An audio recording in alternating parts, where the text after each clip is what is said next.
এখানে আমরা দেখেছি যে সরাসরি একটা সম্পর্ক আছে। কারণ যাদের বারবার অ্যাবর্শন হয় কিংবা যারা মেডিকেল টার্মিনেশন করে ওষুধ খেয়ে প্রেগন্যান্সি নষ্ট করলো অথবা যারা এমআরডিএনসির মতো প্রসিডিউর গুলো করে প্রেগন্যান্সি নষ্ট করার জন্য, তাদের ক্ষেত্রে কিন্তু আমরা অনেক সময় দেখেছি যে ইনফেকশন হয়েছে, পেলভিক ইনফ্লামেটরি ডিজিজ কিংবা টিউবে ইনফেকশন হয়েছে, ইনফেকশন হয়ে টিউবগুলো বন্ধ হয়ে গেছে।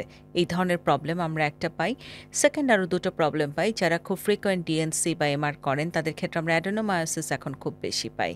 থার্ড একটা প্রবলেম পাই, তাদের যে জরায়ু লেয়ার আছে সেটা কোনো না কোনো কারণে ড্যামেজ হয়, যার ফলে প্রেগন্যান্সি হতে চায় না কিংবা জরায়ু লেয়ারের মধ্যে ইনফেকশন।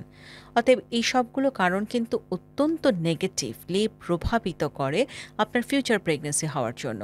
সো কি প্রয়োজন আছে আনওয়ান্টেড প্রেগন্যান্সি? দরকার নেই তো। আপনি হয় কোনো পদ্ধতি ব্যবহার করুন অথবা নিয়মিত পিল খান কিংবা দীর্ঘমেয়াদী যে কন্ট্রাসেপশন আছে সেগুলো ব্যবহার করুন।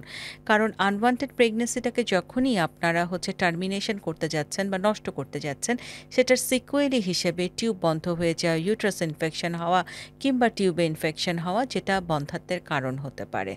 এবং আমাদের দেশে এখন একটা জিনিস খুব প্রচলন হয়ে গেছে, সেটা হচ্ছে কথায় কথায় ইমার্জেন্সি পিল খাওয়া বা ইমার্জেন্সি কন্ট্রাসেপশন পিল খাওয়া।